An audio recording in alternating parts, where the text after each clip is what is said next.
see the third stanza of the poem, An Elementary School Classroom in a Slum. Surely Shakespeare is wicked, the map a bad example, with ships and sun and love tempting them to steal. On their slag heap, these children wear skins, peeped through by bones and spectacles of steel, with mented glass like bottom bits on stones. All of their time and space are froggy slum, so blot their maps with slums as big as doom. Now, here in this stanza, the poet wishes to tell us that the picture of Shakespeare and the world map is useless for these slum dwellers.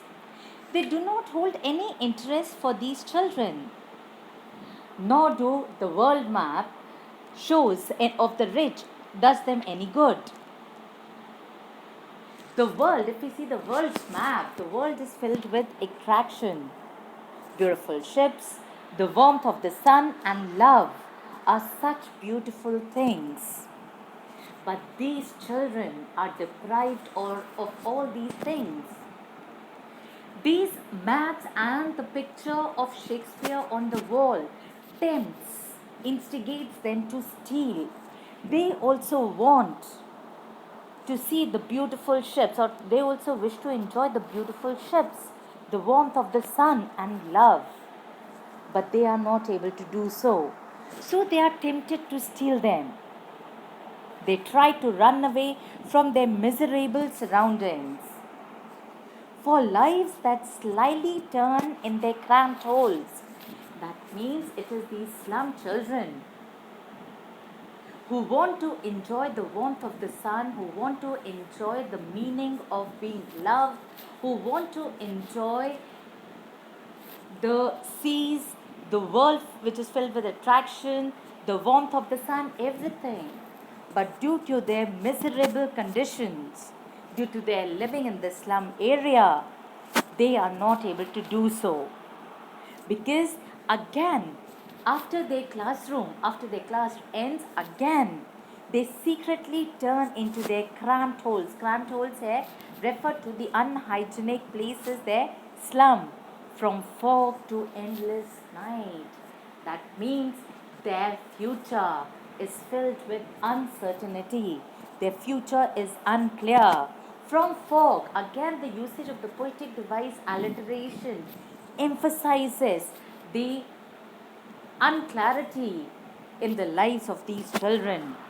And the night seems to be endless. Why? Because the high buildings of the rich have covered up the slum area, due to which the sunlight is unable to penetrate them, so they are not able to experience the sunlight. On their slag heap. Now, what do you mean by the slag heap? The slag heap refers to the garbage. The garbage is collected. These children wear skins, peep through by bones.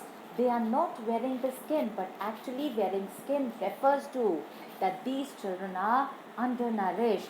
They are underdeveloped. They are malnourished. Why? Because they are not able to get 2 square meal a day. Peep through by bones. What's the meaning of it? That they are so undernourished, they are so malnourished that their bones are visible. And spectacles of steel with mended glass. Now, what do you mean by spectacles of steel?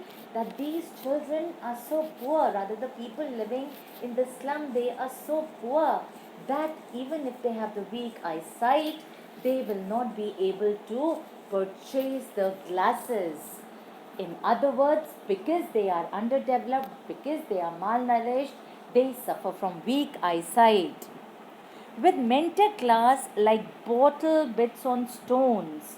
Now, here the usage of simile is very beautiful, where they say that there is no end to this kind of life. They live in their narrow and ends with their death. On the heap of waste, these small children wander aimlessly. Their bones are peeping out of their skins. Their spectacles look like pieces of broken bottles. In other words, They cannot purchase new spectacles for themselves, rather, they mend their broken glasses. All their time and space is spent in those dirty and foggy slums. These slums are living hells. Now, why they are living hells? Because they are living under unhygienic conditions where even the sunlight is not able to penetrate. They have darkness all around. Darkness is symbolic of two things. Darkness means no sunlight is there. Throughout the day, they live in utter darkness, and darkness also reveals that their future is dark. They are blots on the world of the rich and the great. All of their time and space are foggy slum, so blot their maps with slums as big as doom. Again, here we see the simile that the maps, that is what happens to these slum dwellers, that these slum dwellers are a stain, they are a blot on the rich and the influential society of the people. So blot their maps with slums as big as doom, that if at all, if they show the slum area, it's going to be a blot on the map, which is going to spoil the beauty of the map and the society of the rich.